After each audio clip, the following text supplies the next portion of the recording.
Choosing the proper deep-sea fishing charter for you. There are tons of things to require into consideration when picking out a deep-sea charter. You are doing not only have to search for one that's professional and reputable, but you furthermore may need to find one which will meet your personal needs. Thus, before you leave to sea, you have to make a decision on exactly what it's that you simply really want from the trip. What quite experience?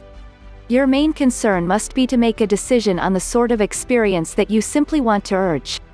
Is it wreck and reef fishing that you simply want? How about inshore fishing?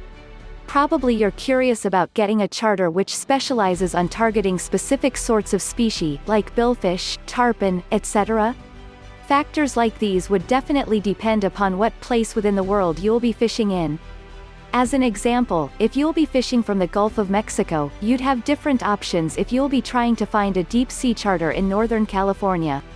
What quite level? Second, you ought to choose the extent that you simply want to fish in. There's an enormous difference between charters catering to novice fishermen than those designed for experienced ones.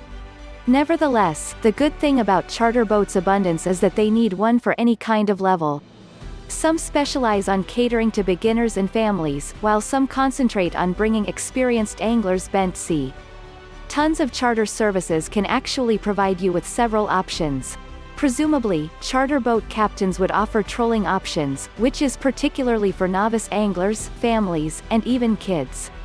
As an example, tons of charter boats situated in southern Florida can take their patrons trolling during spring and fall months, during which they are given the chance to possess 6 hours hunting some redfish, dolphin, etc. However, high-speed trolling would be an excellent choice if you're an experienced one that lack a number of the equipments to possess your own expedition. This is often best done around summer months, which is when conditions are best set to catch bigger sport fish, like bull dolphin, sailfish and yahoo. Ask. Probably the simplest advice when trying to find a charter would be directly asking the captain exactly what it's that they provide, and may offer. You would definitely don't need to be wasting money and time on an adventure that's not really tailored for your needs. Tons of charter services are literally upfront regarding the various choices of service that they can offer. Thus, you've got the power to work out what sort of charter would be the simplest for you. Money matters after choosing the sort of experience you would want. Now it's time to choose what proportion you're willing to buy the trip. Generally, smaller boats that have the capacity of 2 to 4 people have a typical price of $200 to $400.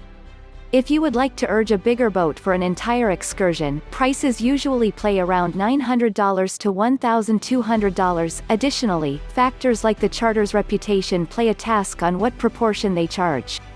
Playing it safe. Although most charters are headed by quality, experienced individuals, there are some occasional shady characters which may attempt to sell their services to you. If this is often the case, you ought to try checking their reputation by asking people around the area and getting some recommendations from the locals. Doing this might mean having visits within the local marinas and bait shops. Basically, you ought to visit the docks. Another choice would be asking the hotel that you're staying in. Such hotels usually have charter services that they typically use and may recommend to you. Lastly, you'll directly interview your potential charter captains. This is able to assist you see what quite person you'll be spending the trip with. Most of the time, this method is the one that shows whether the charter service is reputable or not. Do not forget to subscribe to the channel to receive all that is new.